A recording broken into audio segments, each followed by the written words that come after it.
ಸೋತಿದ್ದ ಸ್ವಲ್ಪ ಕೊಡೋದು, ಟೈಮ್ ಪಾಸಿಗೆ ನಮ್ಮ ನಾಯಕರ ಬಗ್ಗೆ ಏನೇನೋ ಮಾತಾಡೋದು, ಸಂಘಟನೆಗೆ ಹುಳಿ ಹಿಟ್ಟೋ ಕೆಲಸವನ್ನ ಮಾಜಿ ಶಾಸಕರು ಬಿಡಬೇಕು ಅಂತಕ್ಕಂಥ ಒಂದು ಆಗ್ರಹವನ್ನ ನಾವು ಮಾಡ್ತೀವಿ.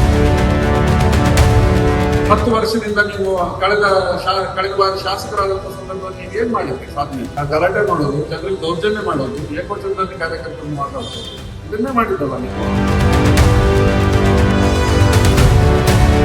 ಮರಳಿ ಮತ್ತೆ ತಾಲೂಕಿಗೆ ಬಂದು ಒಂದ್ಸಲ ಶಾಸಕರಾಗಿರೋದಂದ್ರೆ ಯಡಿಯೂರಪ್ಪನವರ ಆಶೀರ್ವಾದದಿಂದ ಅಂತ ಹೇಳ್ಬೇಕಾಗುತ್ತೆ ನಾವು. 2 ಸಾರಿ ಅಲ್ಲಿ ಸೋತ್ರಿ, ಗೆಲ್ಲೋದಕ್ಕೆ ಆಗ್ಲಿಲ್ಲ. ಇಲ್ಲಿ ಬಂದ್ರೂ ಸಮೇತ ಇದೇ ರೀತಿ ಗೊಂದಲಗಳನ್ನ ಸೃಷ್ಟಿ ಮಾಡ್ಕೊಳ್ತಾ ಇದ್ದೀರಿ. ಅಣ್ಣ ತಮ್ಮ ಇಬ್ಬರಿಗೂ ಪ್ರಶ್ನೆ ಕೇಳ್ತೀನಿ. ಜನಾಂಗದ ಹೆಸರು ಹೇಳ್ತೀರಲ್ಲ, ಜನಾಂಗಕ್ಕೆ ಏನ್ ಮಾಡಿದೀನಿ? ಅಡ್ಜಸ್ಟ್ಮೆಂಟ್ ಅಂತ ನೀವೆಲ್ಲ ಅಣ್ಣ ತಮ್ಮ ಅಡ್ಜಸ್ಟ್ಮೆಂಟ್ ಇದ್ದೀರಲ್ಲ ಅಂತಕ್ಕಂಥ ಒಂದು ಭಾವನೆಯನ್ನ ಇವತ್ತು ಸೊಪ್ಪ ತಾಲೂಕಿನ ಜನಗಳು ವ್ಯಕ್ತಪಡಿಸ್ತಾರೆ. 5 ವರ್ಷ ಒಬ್ಬ, 5 ವರ್ಷ ಇನ್ನೊಬ್ಬ. ಈ ಮಾತಿಗೆ ಎಷ್ಟು ಅರ್ಥ ಕೊಡ್ಬೇಕು ಅಂತ ಅನ್ನೋದು ಇದು ಒಂದು ರೀತಿ ಉತ್ತರ ಕುಮಾರನ ಪೌರುಷ ಅಂತ ಹೇಳಿ ಹೇಳ್ಬೇಕಾಗುತ್ತೆ. ಇನ್ನೇನಾದ್ರೂ ನಮ್ಮ ಸಂಘಟನೆಗೆ ಅಂತಕ್ಕಂಥ ಕೆಲಸವನ್ನು ಮಾಡಿದ್ರೆ ನಮ್ಮ ಸಂಘಟನೆಗೆ ಯಾರು ಕೂಡ ತಡೆಗಳಲ್ಲ. ಭಾರತೀಯ ಜನತಾ ಪಕ್ಷದ ರಾಜ್ಯದ ನಮ್ಮ ಅಧ್ಯಕ್ಷರ ಬಗ್ಗೆ ನೀವು ಕೇವಲವಾಗಿ ಮಾತಾಡ್ತಕ್ಕಂಥದ್ದನ್ನು ನಾವು ಯಾರು ಕೂಡ ತಿಳಿಸ್ಕೊಳ್ಳೋದು ಸಾಧ್ಯ ಇಲ್ಲ. ಸೊರಬ ತಾಲೂಕಲ್ಲಿ ಭಾರತೀಯ ಜನತಾ ಪಕ್ಷದ ಸಂಘಟನೆ ಇಡೀ ಜಿಲ್ಲೆಯಲ್ಲೇ ಪ್ರಶಂಸೆಗೆ ಒಳಪಟ್ಟಿರುವಂಥದ್ದನ್ನ ನಾವು ಮೀಟಿಂಗ್ ಹೋದಾಗ ನಾವೆಲ್ಲ ಜಿಲ್ಲಾ ನಾಯಕರುಗಳಿಂದ ನಾವು ಬೆಂತರಿಸ್ಕೊಂಡಿದ್ವಿ. ಇಡೀ ಶಿವಮೊಗ್ಗ ಜಿಲ್ಲೆಯಲ್ಲಿ ಸೊರಬದ ಸಂಘಟನೆ ಬಹಳ ಸಕ್ರಿಯವಾಗಿ ಹೋಗ್ತಾ ಇದೆ. ಬಹಳ ವ್ಯವಸ್ಥಿತವಾಗಿ ಏನು ರಾಜ್ಯದಲ್ಲಿ ರಾಜ್ಯ ನಾಯಕರು ಏನು ನಮಗೆ ನಿರ್ದೇಶನ ಕೊಟ್ಟಿರ್ತಕ್ಕಂಥ ಎಲ್ಲ ಪಕ್ಷದ ಚಟುವಟಿಕೆಗಳನ್ನ ಬಹಳ ಯಶಸ್ವಿಯಾಗಿ ಸೊರಬ ಮಂಡಲ ನೆರವೇರಿಸಿದೆ. ಇಂಥ ಸಂದರ್ಭದಲ್ಲಿ ಮಾನ್ಯ ಮಾಜಿ ಶಾಸಕರು ಸುಮ್ಮನೆ ಯಾವತ್ತೂ ಪುಸ್ತಕದಿಂದ ಸ್ವಲ್ಪ ಕೊಡೋದು, ಸುಮ್ಮನೆ ಒಂದು ಮಾಧ್ಯಮದ ಒಂದು ಗೋಷ್ಠಿ ಕರೆಯೋದು, ಟೈಮ್ ಪಾಸಿಗೆ ನಮ್ಮ ನಾಯಕರ ಬಗ್ಗೆ ಏನೇನೋ ಮಾತಾಡೋದು, ಇಲ್ಲಿ ನಮ್ಮ ನಡುವೆ ಒಂದು ಗೊಂದಲದ ಸೃಷ್ಟಿ ಮಾಡುವಂತ ಕೆಲಸವನ್ನ, ಸಂಘಟನೆಗೆ ಹುಳಿ ಹಿಟ್ಟೋ ಕೆಲಸವನ್ನ ಮಾಜಿ ಶಾಸಕರು ಬಿಡಬೇಕು ಅಂತಕ್ಕಂಥ ಒಂದು ಆಗ್ರಹವನ್ನ ನಾವು ಮಾಡ್ತಾ ಇದ್ದೀವಿ.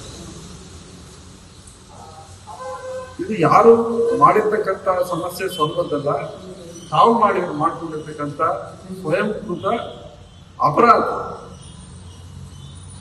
ಸಂಘಟನೆ ನಿಮ್ಮಿಂದ ಬೆಳೆದು ಬಂದಿದ್ದಲ್ಲ, ಸಂಘಟನೆಗೆ ಇತಿಹಾಸ ಇದೆ. ಸೊರಬ ತಾಲೂಕಲ್ಲಿ ಕೆಲವು ದಶಕಗಳಿಂದ, ಈ ಹಿಂದಿನ ದಶಕಗಳಿಂದ ಅಧಿಕಾರಕ್ಕೆ ಬಂದಿದ್ರು ಕೂಡ ಸಂಘಟನೆಗೆ ಒಂದು ಹಿನ್ನೆಲೆ ಇದೆ, ಇದಕ್ಕೊಂದು ಇತಿಹಾಸ ಇದೆ.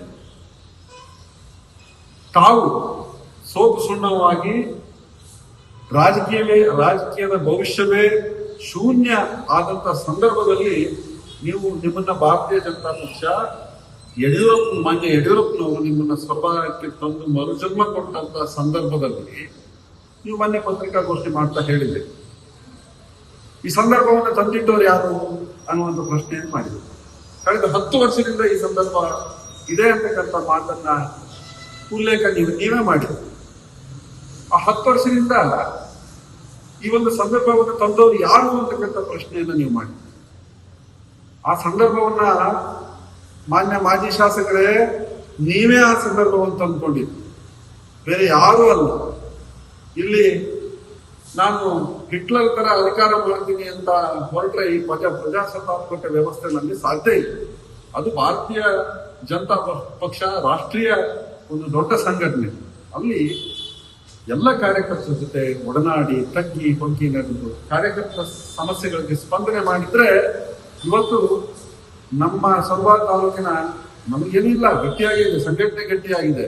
ತಾಲೂಕಿನ ಸಂಘಟನೆಗೆ ಈ ಪರಿಸ್ಥಿತಿ ಅಲ್ಲ, ನಿಮಗೆ ಈ ಪರಿಸ್ಥಿತಿ ಬರ್ತಾ ಇರಲಿಲ್ಲ ಅಂತಕ್ಕಂಥ ಮಾತನ್ನ ನಾನು ನೇರವಾಗಿ ಹೇಳೋದಕ್ಕೆ ಇಚ್ಛೆಪಡ್ತೀನಿ. 10 ವರ್ಷದಿಂದ ನೀವು ಕಳೆದ ಬಾರಿ ಶಾಸಕರಾದಂತಹ ಸಂದರ್ಭದಲ್ಲಿ ನೀವು ಏನ್ ಮಾಡಿದ್ರಿ ಸಾಧನೆ? ನಾನು ಪ್ರಶ್ನೆ ಮಾಡ್ತೀನಿ.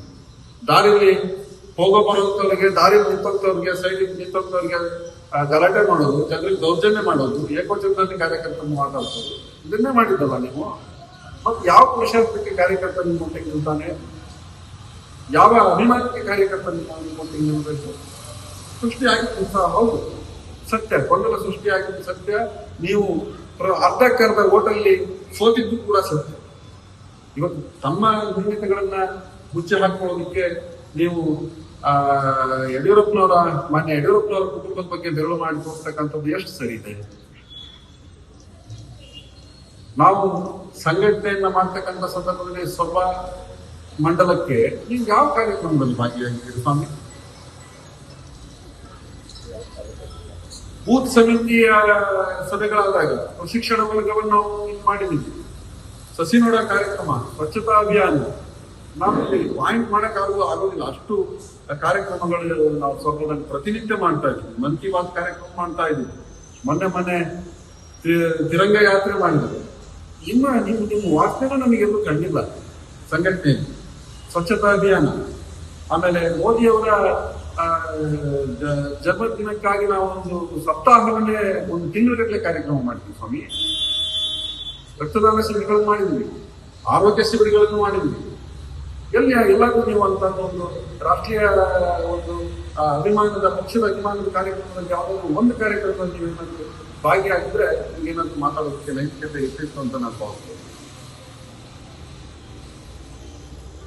ಇದು ನೀವು ಹೀಗೆ ಸುಮ್ಮನೆ ಬಂದು ಮಾತಾಡಿ ಒನ್ ಡೈರೆಕ್ಷನ್ ಅಲ್ಲಿ ಮಾತಾಡಿ ಹೋದ್ರೆ ನಾವು ಪಕ್ಷದ ಕಾರ್ಯಕರ್ತರು ಇದನ್ನ ಸಹಿಸಿಕೊಳ್ಳೋದಕ್ಕೆ ಸಾಧ್ಯ ಇಲ್ಲ. ನಮ್ಮ ಭಾರತೀಯ ಜನತಾ ಪಕ್ಷದ ರಾಜ್ಯದ ನಮ್ಮ ಅಧ್ಯಕ್ಷರ ಬಗ್ಗೆ ನೀವು ಕೇವಲವಾಗಿ ಮಾತಾಡ್ತಕ್ಕಂಥದ್ದನ್ನು ನಾವು ಯಾರು ಕೂಡ ಸಹಿಸಿಕೊಳ್ಳೋದಕ್ಕೆ ಸಾಧ್ಯ ಇಲ್ಲ. ನೀವು ಮಾತೆತ್ತಿದ್ರೆ ಅಡ್ಜಸ್ಟ್ಮೆಂಟ್ ರಾಜಕಾರಣ. ಈಗ ಮಾನ್ಯ MP ಅವ್ರಿಗೂ ಕೂಡ ನೀವು ಅಡ್ಜಸ್ಟ್ಮೆಂಟ್ ರಾಜಕಾರಣ ಅಂತ ಮಟ್ಟಕ್ಕೆ ಬಂದಿದ್ದೀರಿ ಅಲ್ರಿ. ಕ್ಯಾಂಡಿಡೇಟ್ ಯಾರು? ಗೀತಾ ಶಿವರಾಜ್ಕುಮಾರ್ ಯಾರು? ಬಂಗಾರಪ್ಪನವ್ರ ಮಗಳು, ಡಾಕ್ಟರ್ ರಾಜ್ಕುಮಾರ್ ಅವ್ರ ಸೊಸೆ. ಅವರಿಗೆ ನೀವು ಡಮ್ಮಿ ಕ್ಯಾಂಡಿಡೇಟ್ ಅಂತೀರಾ? ಅದು ಕೇವಲ ಬಿಡಿ ನನ್ನ ಸಹೋದರಿ ಅಂತಕ್ಕಂಥ ಒಂದು ಅಭಿಮಾನನಾದ್ರೂ ಇಟ್ಕೊಂಡಿದ್ವಿ. ನಿಮಗೆ ಕುಟುಂಬದ ಮೇಲೆ ನಮ್ಮ ಸಹೋದರ ಸಹೋದರಿ ಅಂತಕ್ಕಂಥ ಬಾಂಧವ್ಯದ ಮೇಲೆ ನಿಮಗೆ ನಂಬಿಕೆ ಇಲ್ಲ, ವಿಶ್ವಾಸ ಇಲ್ಲ. ಮತ್ತೆ ಇನ್ನಿಂದ ಕಾರ್ಯಕರ್ತರ ಮೇಲೆ ನಾವು ಯಾವ ವಿಶ್ವಾಸವನ್ನ ನಿರೀಕ್ಷೆ ಮಾಡೋದಕ್ಕೆ ಸಾಧ್ಯ ಇದೆ ಸೊರಬ ತಾಲೂಕಲ್ಲಿ? ಸರಿ, ಅದು ನಿಮ್ಗೆ ವೈಯಕ್ತಿಕ ವಿಚಾರ, ನಾವು ಅದನ್ನ ಪ್ರಶ್ನೆ ಮಾಡೋದಕ್ಕೆ ಹೋಗೋದಿಲ್ಲ. ನೀವು ಹೇಗಾದ್ರೂ ಇದೆ. ಆದ್ರೆ ತಮ್ಮ ಒಂದು ರಾಜಕೀಯ ಬೇಳೆ ಬೇಯಿಸ್ಕೊಳ್ಳೋದಕ್ಕೋಸ್ಕರ ಇನ್ನೊಬ್ಬರ ಮೇಲೆ ಬೆರಳು ತೋರಿಸ್ತಕ್ಕಂಥ ಸರಿಯಲ್ಲ ಅಂತಕ್ಕಂಥ ಮಾತನ್ನ ಹೇಳ್ತಾ ಕೆಲವು ವಿಚಾರವಾಗಿ ಮಾತಾಡಿದ್ರು. ನಮ್ಮ ಈಡಿಗ ಭವನದ ಒಂದು ಕಾಮಗಾರಿ ಬಗ್ಗೆ ನೀವು ಮಾತಾಡಿ. ಮಾಧ್ಯಮದ ಬಂಧುಗಳಲ್ಲಿ ನಾನು ಹೇಳಕ್ಕೆ ಇಷ್ಟಪಡ್ತೀನಿ, ಸೊರಬ ತಾಲೂಕಿನಲ್ಲಿ ಇವತ್ತು ಈಡಿಗರ ಸಭಾಭವನಕ್ಕೆ ಜಾಗವನ್ನೇ ಯಾರು ಕೊಟ್ಟಿದ್ರೆ ಅದು ಮಾನ್ಯ ಕಾಗೋಡು ತಿಮ್ಮಪ್ಪನವರು. ಆ ಜಾಗದಲ್ಲಿ ಈಡಿಗ ಸಭಾಭವನ ಆಗೋದಕ್ಕೆ ಯಾರು ಹಣವನ್ನು ಕೊಟ್ಟಿದ್ರೆ ಅದು ಮಾನ್ಯ ಯಡಿಯೂರಪ್ಪನವರು. ಇದ್ರ ಹೊರತಾಗಿ ನಿಮ್ಮ ಕೊಡುಗೆ ಏನಿದೆ? ನಾನು ನಿಮ್ಮ ಅಣ್ಣ ತಮ್ಮ ಇಬ್ಬರಿಗೂ ಪ್ರಶ್ನೆ ಕೇಳ್ತೀನಿ. ಜನಾಂಗದ ಹೆಸರು ಹೇಳ್ತೀರಲ್ಲ, ಜನಾಂಗಕ್ಕೆ ಏನ್ ಮಾಡಿದೀರಿ ನೀವು? ಮಾನ್ಯ ಮಂತ್ರಿಗಳು ಬಂದ್ರು, ಯಾವುದೋ ಒಂದು ಸಂದರ್ಭಕ್ಕೆ ಸನ್ನಿವೇಶಕ್ಕೆ ಇವತ್ತು ಮಂತ್ರಿಗಳ ಅಚಾನಕ್ಕಾಗಿ ಮಂತ್ರಿಗಳಾದ ಸಂದರ್ಭದಲ್ಲಿ ಹೋಗುವಂತ ಒಂದು ಫಂಕ್ಷನ್ ಮಾಡಿ ಹೋಗಿದ್ರೆ ನೀವು ಮಾಜಿ ಮಂತ್ರಿಗಳಾದ ಯಾವತ್ತು ಬಂದ್ರಿ? ಮಾಜಿ ಶಾಸಕರು ಸ್ಟೇಟ್ಮೆಂಟ್ ಕೊಡ್ತೀರಿ. ಮಧು ಬಂಗಾರಪ್ಪನವರು ಮಂತ್ರಿ ಆದ ಸಂದರ್ಭದಲ್ಲಿ ಬಹಳ ಖುಷಿಯಾಗಿದೆ, ನನಗೆ ಬಹಳ ಖುಷಿಯಾಗಿದೆ, ನನ್ನ ಕುಟುಂಬಕ್ಕೆ ಮಂತ್ರಿ ಸ್ಥಾನ ಸಿಕ್ಕಿದೆ ಅಂತಕ್ಕಂಥ ಒಂದು ವಿಚಾರವಾಗಿ ಆ ರೂಪದಲ್ಲಿ ನೀವು ಮಾತಾಡಿದ್ರಿ. ಇನ್ನೇನು ಪಟಾಕಿ ಹಚ್ಚಿಲ್ಲ, ಸಿಹಿ ಹಂಚಿಲ್ಲ, ಅಷ್ಟು ಅಭಿಮಾನ. ನೀವು ಚೆನ್ನಾಗಿದೆ, ನಿಮ್ಮ ಕುಟುಂಬದಲ್ಲಿ ಒಟ್ಟಾಗಿದೆ, ಅಭಿಮಾನ ಬಂದಿರಿ. ನಾವು ಬಂಗಾರಪ್ಪನವ್ರ ಬಗ್ಗೆ ಅಭಿಮಾನ ಇದೆ, ಬಂಗಾರಪ್ಪನವ್ರು ಒಂದಾಗಿದೆ ಚಂದವಾಗಿ ಕುಟುಂಬದಲ್ಲಿ ಒಟ್ಟಾಗಿದೆ. ಅದನ್ನ ನೋಡಿ ನಾವು ಕೂಡ ಸಂಭ್ರಮ ಪಡ್ತೀವಿ. ಆದ್ರೆ ಬಂಗಾರಪ್ಪನವರ ಹೆಸರಿನಲ್ಲಿ ನೀವು ರಾಜಕೀಯ ಬೇಳೆ ಬೇಯಿಸ್ಕೊಂಡು ಹೊಟ್ಟೆ ಹೊತ್ಕೊಳ್ಳೋದನ್ನ ನನಗೆ ನೋಡೋದಕ್ಕೆ ಬಹಳ ಕಷ್ಟ ಆಗ್ತಾ ಇದೆ, ಸಂಕಟ ಆಗ್ತದೆ. ಇವತ್ತಿನ ದಿನ ನೀವು ಇಲ್ಲಿ ಬರೋದು ಬೀಗರ ಹೋಗೋದು ಬೇಡ. ನನಗೆ ನಾನು ಈ ಸಂದರ್ಭದಲ್ಲಿ ಪತ್ರಿಕಾಗೋಷ್ಠಿಯಲ್ಲಿ ನೇರವಾಗಿ ನಾನು ಹೇಳೋದಕ್ಕೆ ಇಷ್ಟಪಡ್ತೀನಿ, ಸೊರಬ ತಾಲೂಕಲ್ಲಿ ಬೀಗರ ತರ ಬಂದು ಬೀಗರ ತರ ಹೋಗುವಂತ ಅವರು ಇಲ್ಲಿ ಶಾಸಕರಾಗೋದನ್ನ ನಾವು ಸೊರಬ ತಾಲೂಕಿನ ಜನ ಸಹಿಸೋದಿಲ್ಲ. ಇನ್ನು ಮುಂದಿನ ದಿನಗಳಲ್ಲಿ ಸೊರಬದಲ್ಲಿ ಮಣ್ಣಿನಲ್ಲಿ ಹುಟ್ಟಿ ಬೆಳೆದಂತ ಸೊರಬದಲ್ಲಿ ಜೀವನದಲ್ಲಿ ಕಂಡುಕೊಳ್ತಕ್ಕಂತ ಒಬ್ಬ ಸಾಮಾನ್ಯ ಸೊರಬದ ಮಣ್ಣಿನ ಮಗ ಈ ಶಾಸಕನಾಗ್ತಕ್ಕಂಥದ್ದನ್ನ ನಾವೆಲ್ಲರೂ ಕೂಡ ಕಾಣಬೇಕಾದಂತ ಅವಶ್ಯಕತೆ ಇದೆ ಅಂತಕ್ಕಂಥ ಮಾತನ್ನು ಕೂಡ ಈ ಸಂದರ್ಭದಲ್ಲಿ ಹೇಳೋದಕ್ಕೆ ಇಚ್ಛಪಡ್ತೀನಿ. ಒಂದ್ ಸಂದರ್ಭದಲ್ಲಿ ಇಲ್ಲಿ ಕಾರ್ಯಕರ್ತರ ಸಾವು ನೋವಿಗೆ ಯಾವ್ದು ನೀವು ಸ್ಪಂದಿಸಿದಿರಿ? ಒಂದ್ ಸಂದರ್ಭದಲ್ಲಿ ಬಳಸ್ಕೊಂಡು ಹೇಳ್ತೀನಿ. ಒಬ್ಬ ಕಾರ್ಯಕರ್ತ ಒಂದು ಸಂದರ್ಭದಲ್ಲಿ ಮಾಜಿ ಶಾಸಕರು ನನ್ನ ಮೇಲೆ ರೋಡಲ್ಲಿ ಎಲ್ಲೋ ನಾನು ಸೈಡಿಗೆ ಕಾರ್ ನಿಲ್ಸಿದ್ದೀನಿ ಅಂತಕ್ಕಂಥ ಸಂದರ್ಭದಲ್ಲಿ ಗಲಾಟೆ ಬಂದಿತ್ತು.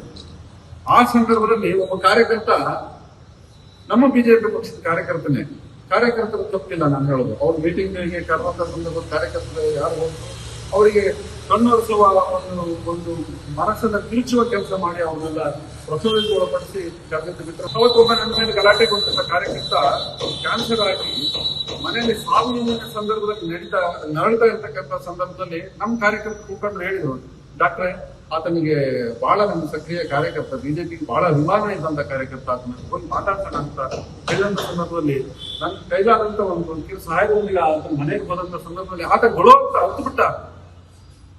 ಮಾಜಿ ಶಾಸಕರು, ನಾನು ಹೆಸರು ಹೇಳೋದಕ್ಕೆ ಇಚ್ಛೆ ಪಡೋದಿಲ್ಲ, ಮಾಜಿ ಶಾಸಕರು ಡಾಕ್ಟ್ರೆ ನನಗೆ ಅವರು ಹಣ ಕೊಡೋದು ಬೇಡ, ನನಗೇನು ಇದು ಮಾಡೋದು ಬೇಡ, ನನ್ನ ಫೋನ್ ಕರೆ ಸ್ವೀಕರಿಸಿ ಹೇಗಿದೆಯಪ್ಪ ನೀನು ಅಂತ ಮಾತಾಡ್ತಿದ್ರು. ನನ್ನ ಜನ್ಮ ಸಾರ್ಥಕ. ಇಲ್ಲಿ ಒಂದು ಜನರ ಮೇಲೆ ದೌರ್ಜನ್ಯ ಮಾಡೋದು, ಜನರ ಮೇಲೆ ಮಾತಾಡೋದು, ಹೀಗೆಲ್ಲ ಮಾಡ್ತಕ್ಕಂಥ ಇಂಥವನ್ನೆಲ್ಲ ನೀವು ಬಿಟ್ಬಿಡ್ರಿ. ಈ ಜನ ಯಾರು ಕಾಣ್ತಿಲ್ಲ, ನೀವು ಸಂದರ್ಭಕ್ಕೆ ಸನ್ನಿವೇಶಕ್ಕೆ ಬಂದು ಇಲ್ಲಿ ಟೈಮ್ ಪಾಸ್ ರಾಜಕಾರಣ ಮಾಡೋದಕ್ಕೆ ಇದನ್ನ ಇನ್ನು ಮುಂದೆ ಜನಗಳು ಒಪ್ಪೋದಕ್ಕೆ ಸಾಧ್ಯ ಇದೆ. ಅಡ್ಜಸ್ಟ್ಮೆಂಟ್ ಅಂತ ನೀವೆಲ್ಲ ಅಣ್ಣತಮ್ಮ ಅಡ್ಜಸ್ಟ್ಮೆಂಟ್ ಇದ್ದೀರನೋ ಅಂತಕ್ಕಂಥ ಒಂದು ಭಾವನೆಯನ್ನ ಇವತ್ತು ಸೊರಬ ತಾಲೂಕಿನ ಜನಗಳು ವ್ಯಕ್ತಪಡಿಸ್ತಾ ಇದ್ದಾರೆ. 5 ವರ್ಷ ಒಬ್ಬ, 5 ವರ್ಷ ಇನ್ನೊಬ್ಬ. ಇದೇನು ಸೊರಬ ತಾಲೂಕಿನ ನಮಗೆ ಇನ್ನೂ ಮತ್ತೆ ಸ್ಪಷ್ಟವಾಗಿ ಹೇಳ್ತೀನಿ, ಬಂಗಾರಪ್ಪನ ಬಗ್ಗೆ ನನಗೆ ಅಭಿಮಾನ ಇದೆ. ಎಲ್ಲ ಹಿಂದುಳಿದ ವರ್ಗದವರಿಗೆ ಅಭಿಮಾನ ಇದೆ, ಪ್ರೀತಿ ಇದೆ. ನೀವೆಲ್ಲ ಚೆನ್ನಾಗಿರಿ, ಕುಂದಲ್ಲಿ ನೀವು ಚೆನ್ನಾಗಿರಿ, ಒಳ್ಳೊಳ್ಳೆ ಬಡವರು ಕಾಲ ಓಡಾಡ್ತೀವಿ, ಒಳ್ಳೊಳ್ಳೆ ಸಿನಿಮಾ ನೋಡಿ, ನಾವು ನಿಮ್ಮ ಸಿನಿಮಾ ನೋಡಕ್ ಬರ್ತೀವಿ, ನಿಮ್ಮ ಅಭಿಮಾನಿಗಳಾಗಿರ್ತೀವಿ. ಅದು ಬಿಟ್ಟು ರಾಜಕಾರಣವನ್ನ ಗುರಿಗೆಡಿಸಿ ಸೊರಬವನ್ನ ಇವತ್ತು ಒಂದು ಸರಿಯಾದ ರಸ್ತೆ ಇಲ್ಲ, ಸರಿಯಾದಲ್ಲಿ ಸೊರಬದಲ್ಲಿ ಬಸ್ ಸ್ಟ್ಯಾಂಡ್ ಅಲ್ಲಿ ಇನ್ನೂ ಸರಿಯಾಗಿ ಉಚ್ಚ ವಯಕ್ಕೆ ಒಂದು ಜಾಗ ಇಲ್ಲ. ಇಂಥ ಒಂದು ದೌರ್ಭಾಗ್ಯದ ಪರಿಸ್ಥಿತಿಯಲ್ಲಿ ಸೊರಬ ತಾಲೂಕು ಇರೋದಕ್ಕೆ ಕಾರಣನೇ ನೀವುಗಳು ಅಂತಕ್ಕಂಥ ಮಾತನ್ನ ನಾನು ನೇರವಾಗಿ ಮತ್ತೆ ಸ್ಪಷ್ಟವಾಗಿ ಹೇಳೋದಕ್ಕೆ ಇಷ್ಟಪಡ್ತೀನಿ. ಮರಳಿ ಮತ್ತೆ ತಾಲೂಕಿಗೆ ಬಂದು ಒಂದ್ಸಲ ಶಾಸಕರಾಗಿರೋದಂದ್ರೆ ಯಡಿಯೂರಪ್ಪನವರ ಆಶೀರ್ವಾದದಿಂದ ಅಂತ ಹೇಳ್ಬೇಕಾಗುತ್ತೆ ನಾವು. ಯಾಕೆಂತಂದ್ರೆ ಇವತ್ತು ನಮ್ಮ ಸಂಸದರು ಮಾಡಿರ್ತಕ್ಕಂಥ ಕೆಲಸಗಳು ಹೇಳ್ತಾ ಹೋದ್ ಬಹಳ ನಾವು. ನೀರಾವರಿ ಯೋಜನೆ ಏನ್ ಮಾಡಿಕೊಟ್ರು, ಬೇಕಾದ್ರೆ ಸಮುದಾಯ ಭವನಗಳು ಮಾಡಿದ್ರು. ಯಾವುದು ಕೂಡ ಅವರು ಒಬ್ಬರನ್ನ ಕರೆದು ಒಂದು ಪ್ರೋಟೋಕಾಲ್ ಪ್ರಕಾರ ಒಂದು ಹೆಸರನ್ನು ಕರೆದು ಒಂದು ದಿವಸ ಅವ್ರು ಬಂದು ಅವ್ರ ಕಕ್ಷ ಉದ್ಘಾಟನೆ ಮಾಡಿಸಿದ ಮಾಡ್ಲಿಲ್ಲ. ಎರಡೆರಡು ಭಾಗ ಮಾಡಿದ್ರೆ ಅವರ ಹೊತ್ತು ನಾವಲ್ಲ. ಇವತ್ತು ನಾವು ಏನು ಇವತ್ತು ಈ ಸಂಘಟನೆ ಮಾಡ್ತಾ ಇದ್ದೀವಿ, ಈ ಸಂಘಟನೆ ಇವತ್ತು ಒಂದಾಗೆ ಹೋಗ್ತಾ ಇದೆ. ಎಲ್ಲರೂ ಕೂಡ ನಾವು ಎರಡರ ಮಾಡಕ್ ಕೊಡ್ಲಿಲ್ಲ. ಎಲ್ಲೋ ಮೊನ್ನೆ SIR ನಡೀತು ಇಡೀ ರಾಜ್ಯಾದ್ಯಂತ. SIR ವಿಚಾರದಲ್ಲಿ ನಾವು BLOಗಳನ್ನ ಮಾಡಿದ್ವಿ, BLO ಇಟ್ಕೊಂಡು ನಾವು ಕಾರ್ಯಕ್ರಮ ಮಾಡ್ತಾ ಬಂದ್ವಿ. ಇವ್ರು ಎಲ್ಲಾರು ಒಂದು BLO ಸೃಷ್ಟಿ ಮಾಡಿದ, ಒಂದು ಕಾರ್ಯಕ್ರಮವನ್ನು ಎಲ್ಲಾರು ಮಾಡಿದಾರ. ಮತ್ತೆ ಇಲ್ಲಿ ಬಂದು ಸಂಘಟನೆ ಬಗ್ಗೆ ಹಾಗೆ ಸಂಘಟನೆ ಬಗ್ಗೆ ಹೀಗೆ ಅಂತ ಮತ್ತೆ ಚರ್ಚೆ ಮಾಡ್ತಾರೆ. ಇನ್ನು ಮುಂದೆ ಅವ್ರು ಈ ಸಂಘಟನೆ ವಿಚಾರದಲ್ಲಿ ಇನ್ನೇನಾದ್ರೂ ಅವರು ಮುಂದೆ ನಮ್ಮ ಸಂಘಟನೆಗೆ ಮುಂದಂತಕ್ಕಂಥ ಕೆಲಸವನ್ನು ಮಾಡಿದ್ರೆ ನಮ್ಮ ಸಂಘಟನೆಗೆ ಯಾರು ಕೂಡ ತಡ್ಕೊಳ್ಳಲ್ಲ. ಮೊನ್ನೆ ದಿವಸ ಒಂದು ಕಾರ್ಯಕ್ರಮ ಮಾಡಿದಾರೆ ಅವರು. ಆ ಕಾರ್ಯಕ್ರಮದಲ್ಲಿ ಒಬ್ರು ನಮ್ಮ ಪದಾಧಿಕಾರಿಗಳಿದ್ರ, ನಮ್ಮ ಬಿಜೆಪಿ ಪದಾಧಿಕಾರಿಗಳು ಒಬ್ರು ಕೂಡ ಹೋಗಿಲ್ಲ. ಯಾವ ಪದಾಧಿಕಾರಿಗಳು ಕೂಡ ಸಹಿಸಲ್ಲ. ಹಿಂದಿನ ಅವಧಿಯಲ್ಲಿ ಕೂಡ ಅಧ್ಯಕ್ಷ ಮಾಡಿದ್ರೆ ಅದನ್ನು ಸಹಿಸ್ಕೊಳ್ಳಕ್ ಆಗ್ಲಿಲ್ಲ. ಈಗೂ ಕೂಡ ಅಧ್ಯಕ್ಷ ಮಾಡಿದ್ರೆ ಅದನ್ನು ಸಹಿಸ್ಕೊಳ್ಳಕ್ ಆಗಲ್ಲ. ತಾಲೂಕಲ್ಲಿ ಬಂದು ಸಂಘಟನೆ ಮಾಡೋರು ಕೂಡ ಸಹಿಸಲ್ಲ ಅಂತಂದ್ರೆ ಅವ್ರ ವಿಚಾರ ಏನಾಗತ್ತೆ? ಅವ್ರು ಏನೇ ಗೊಂದಲ ಇದ್ರು ಕೂಡ ನಮ್ಮ ಪಾರ್ಟಿಯ ಸಮ್ಮುಖದಲ್ಲಿ ಅವರ ಅಂತರಾಳದಲ್ಲಿ ಅಲ್ಲಿ ಸರಿ ಮಾಡ್ಕೋಬೇಕು. ಅವ್ರು ಇಲ್ಲಿ ಬಂದು ನಮ್ಮ ತಾಲೂಕಲ್ಲಿ ಗೊಂದಲ ಹಚ್ತಕ್ಕಂಥ ಕೆಲಸವನ್ನು ಅವ್ರು ಮಾಡೋದು ಬೇಡ. ಅವ್ರು ಏನೇ ಮಾಡೋದಿದ್ರು ಕೂಡ ಅವರು 4 ಪಡೆ ಮಧ್ಯೆ ಮಾಡ್ತಕ್ಕಂಥ ವಿಚಾರ ಇರುತ್ತೆ. ನಮ್ಮ ಪಕ್ಷ ಅವ್ರಿಗೆ ನಮ್ಮ ಪಕ್ಷ ಬಿಟ್ಟೋಗಿಲ್ಲ, ನಾವು ಕೂಡ ಅವ್ರ ನಮ್ಮ ಪಕ್ಷರಲ್ಲ ಅಂತ ಎಲ್ಲೂ ಹೇಳಿಲ್ಲ. ಆದ್ರೆ ಇಲ್ಲಿ ಬಂದು ಎಲ್ಲೋ ಒಂದ್ ಕಡೆ ನಮ್ಮ ಕಾರ್ಯಕರ್ತರೆಲ್ಲ ಬಿಟ್ಟು ಪಕ್ಷದಿಂದ ಉಚ್ಚಾಟನೆ ಆದಲ್ಲಿ ಇಟ್ಕೊಂಡು ಸಭೆ ಮಾಡ್ತಾರ ಅಂತಂದ್ರೆ ಮತ್ತೆ ನಮ್ಮ ಸಂಘಟನೆಗೆ ನೋವಾಗಲ್ವ? ಹಾಗಾದ್ರೆ ಇವತ್ತೇ ನಾನು ಹೇಳ್ತಾ ಇದ್ದೀನಿ, ನಮ್ಮ ಸಾಹೇಬರು ಮುಂದಿನ ದಿನಗಳಲ್ಲಿ ಎಚ್ಚೆತ್ತಬೇಕು. ಇನ್ನೇನಾದ್ರೂ ತಾಲೂಕಿನಲ್ಲಿ ಕಾರ್ಯಕರ್ತರ ಮೇಲೆ ಸಂಘಟನೆ ಬಗ್ಗೆ ಏನಾದ್ರು ಮಾತಾಡಿದ್ರೆ ನಮ್ಮ ಕಾರ್ಯಕರ್ತರು ಕೂಡ ಯಾರು ಕೂಡ ಸಹಿಸಲ್ಲ ಅಂತ ಹೇಳ್ತಾ 2 ಸಾರಿ ಅಲ್ಲಿ ಸೋತ್ರಿ, ಗೆಲ್ಲೋದಕ್ಕೆ ಆಗ್ಲಿಲ್ಲ. ಇಲ್ಲಿ ಬಂದಾರು ಸಮೇತ ಇದೇ ರೀತಿ ಗೊಂದಲಗಳನ್ನ ಸೃಷ್ಟಿ ಮಾಡ್ಕೊಳ್ತಾ ಇದ್ದೀರಿ. ತಾವು ಮತ್ತೆ ಇಲ್ಲಿ ಬಂದ್ರು ಸಮೇತ ತಾವು ಗೆಲ್ಲೋದು ಬಹಳ ಕಷ್ಟ ಆಗುತ್ತೆ ಅಂತಕ್ಕಂತ ಮಾತನ್ನು ಹೇಳೋದಕ್ಕೆ ಇಚ್ಛೆ ಪಡ್ತೇನೆ. ಯಾಕಾಗಿ ಅಂತ ಅಂದ್ರೆ, ನಾನು ಎಲೆಕ್ಷನ್ ಪೂರ್ವದಲ್ಲಿ ಒಂದು ಮಾತನ್ನ ಮಾನ್ಯ ಮಾಜಿ ಶಾಸಕರಿಗೆ ಹೇಳಿದ್ದೆ. ಲೋಕ ಐಬಿನ್, ನಾವು ಈ ಸರಿ ಗೆಲ್ಲೋದಕ್ಕೆ ಸಾಧ್ಯ ಇಲ್ಲ, ನೋಡ್ತೀವಿ. ನಮ್ಮ ಮತದ ಪ್ರಮಾಣ ಇವತ್ತು 50ರಿಂದ 55,000 ಮಧ್ಯೆ ಇದೆ. ಅದನ್ನ ಹೆಚ್ಚು ಮಾಡ್ಕೋಬೇಕು ಅಂದ್ರೆ ನಾವು ಹೀಗೆ ತಿದ್ದಿ ನಡಿಬೇಕಾಗತ್ತೆ ಅಂತಕ್ಕಂತ ಮಾತನ್ನು ಹೇಳಿದ್ದೆ. ಅದನ್ನ ಅವರು ಕೇಳಲಿಲ್ಲ. ಕೇಳದೆ ಇದ್ದಾಗ ಎಲೆಕ್ಷನ್ ಅದೇ ಪರಿಸ್ಥಿತಿಗೆ ಬಂತು. ಸೋಲಿಸಿದವರು ಯಾರು ಅಂದ್ರೆ ಕಾಂಗ್ರೆಸ್ನವರಲ್ಲ. ಕಾಂಗ್ರೆಸ್ನವರು ಅವರನ್ನ ಸೋಲಿಸಲಿಲ್ಲ. ಏನು ಅವರು ಬಿಜೆಪಿಯಲ್ಲಿ 2 ಬಣವನ್ನು ಮಾಡಿದ್ರು, ಆ ಬಿಜೆಪಿಯವರೇ ಅವರನ್ನು ಸೋಲಿಸಿದ್ರು. ಮುಂದಿನ ದಿನಗಳಲ್ಲೂ ಸಮೇತ ನಾನು ಅಲ್ಲಿ ಒಂದು ಮಾತನ್ನ ಅವರು ಯಾವಾಗ್ಲೂ ಹೇಳ್ತಾ ಇರ್ತಾರೆ ಅವರ ಒಂದು ಮೀಟಿಂಗ್ ಅಲ್ಲಿ. ಇನ್ನೊಂದು 15 ದಿವಸದಲ್ಲಿ ನಾನು ಅಧ್ಯಕ್ಷರ ಬದಲಾವಣೆ ಮಾಡ್ಕೊಂಡು ಬರ್ತೀನಿ. ಇನ್ನೊಂದು ತಿಂಗಳಲ್ಲಿ ನಾನು ಸ್ವಲ್ಪ ತಾಲೂಕಿನ ಎಲ್ಲ ಸಮಸ್ಯೆಗಳನ್ನ, ನಾನು ಪಕ್ಷದ ಸಮಸ್ಯೆಗಳನ್ನು ಬಗೆಹರಿಸ್ಕೊಂಡು ಬರ್ತೀನಿ. ಈ ರೀತಿ ಮಾತುಗಳನ್ನು ಹೇಳ್ತಾ ಇರ್ತಾರೆ. ಈ ಮಾತಿಗೆ ಎಷ್ಟು ಅರ್ಥ ಕೊಡ್ಬೇಕು ಅಂತ ಅನ್ನೋದು ಇದು ಒಂದು ರೀತಿ ಉತ್ತರ ಕುಮಾರನ ಪೌರುಷ ಅಂತ ಹೇಳಿ ಹೇಳ್ಬೇಕಾಗುತ್ತೆ. ಉತ್ತರ ಕುಮಾರನ ಮಾತು ಹೆಂಗೆ ಅಂತ ಅಂದ್ರೆ, ಅವರವರ ಮಧ್ಯೆ ಇದ್ದಾಗ ಬಹಳ ಶಿಫಾರಸ್ಸಿನ ಮಾತಾಡ್ತಾರೆ, ಕೊನೆಗೆ ಏನು ಅದು ಕಾರ್ಯಗತಕ್ಕೆ ಬರೋದಿಲ್ಲ. ಹಂಗಾಗಿ ಆ ಮಾತುಗಳನ್ನು ಬಿಟ್ಟು ಬಿಜೆಪಿಯಲ್ಲಿ ರಾಜಕೀಯವಾಗಿ ತಾವು ಉಳಿಬೇಕು ಅಂತನ್ನೋದಾದ್ರೆ, ತಾವು ಸೌಜನ್ಯದಿಂದ 4 ಗೋಡೆ ಮಧ್ಯೆ ಇರ್ತಕ್ಕಂಥ ಸಮಸ್ಯೆನ ತಮ್ಮ ಭಿನ್ನಾಭಿಪ್ರಾಯನ ಕೂತು ಬಗೆಹರಿಸಬೇಕೆ ಹೊರತು ಈ ರೀತಿ ಸಣ್ಣ ಹುಡ್ರ ಹಾಗೆ ಒಂದು ಮಾಧ್ಯಮದ ಮುಖಾಂತರ ಮತ್ತೆ ಕಾರ್ಯಕರ್ತರಿಗೆ ಗೊಂದಲಗಳನ್ನ ಸೃಷ್ಟಿ ಮಾಡುವಂತ ಕೆಲಸವನ್ನ ಮಾಡಬಾರ್ದು ಅಂತಕ್ಕಂಥ ಮಾತನ್ನು ಹೇಳ್ತಾ, ತಾವು ದಯಮಾಡಿ ಮುಂದಿನ ದಿನಗಳಲ್ಲಿ ಇದನ್ನ ತಿದ್ದುಕೊಳ್ಳದೆ ಹೋದ್ರೆ ರಾಜಕೀಯವಾಗಿ ಏನು ಹಿಂದೆ ಬಿಜೆಪಿ ಕಾರ್ಯಕರ್ತರು ತಮ್ಮನ್ನು ಸೋಲಿಸಿದ್ರು, ಮತ್ತೆ ನಾನು ಟಿಕೆಟ್ ತರ್ತೀನಿ ಅಂತಕ್ಕಂಥ ಮಾತನ್ನು ತಾವು ಏನ್ ಹೇಳ್ತಾ ಇದ್ದೀರಿ, ಟಿಕೆಟ್ ನೀವು ತಂದುತ್ತೇ ಆದ್ರೂ ಮತ್ತು ನೀವು ಸೋಲ್ತೀರಿ. ಅದು ಸಾಮಾನ್ಯ ಮಾತಾಗುತ್ತೆ. ಹಾಗಾಗಿ ಎಲ್ಲರನ್ನೂ ಒಟ್ಟು ಹುಡುಕೊಂಡು ನೀವು ಟಿಕೆಟ್ ತಂದ್ರೆ ನಮಗೆ ಸಂತೋಷ, ಟಿಕೆಟ್ ತರ್ರಿ ನೀವು. ಆದ್ರೆ ಕಾರ್ಯಕರ್ತರನ್ನು ಒಟ್ಟು ಹುಡುಕೊಂಡು ನೀವು ಪಕ್ಷವನ್ನು ಕಟ್ಟಿದ ಮಾತ್ರ ನೀವು ಗೆಲ್ಲೋದಕ್ಕೆ ಸಾಧ್ಯ ಐತಿ. ಇಲ್ಲ ಅಂದ್ರೆ ನೀವು ಎಲ್ಲಿ ಗೆಲುವಿಗೆ ಸಾಧ್ಯ ಇತ್ತು ಅಲ್ಲಿ ಹೋಗಿ ಪಕ್ಷವನ್ನು ಬಿಟ್ಟು ಹೋಗಿ ನೀವು ಕಟ್ಟಿ ಬೆಳೆದು ನೀವು ಶಾಸಕರಾದ್ರೂ ಒಳ್ಳೇದು ಅಂತಕ್ಕಂಥ ನಾನು ಹೇಳಿ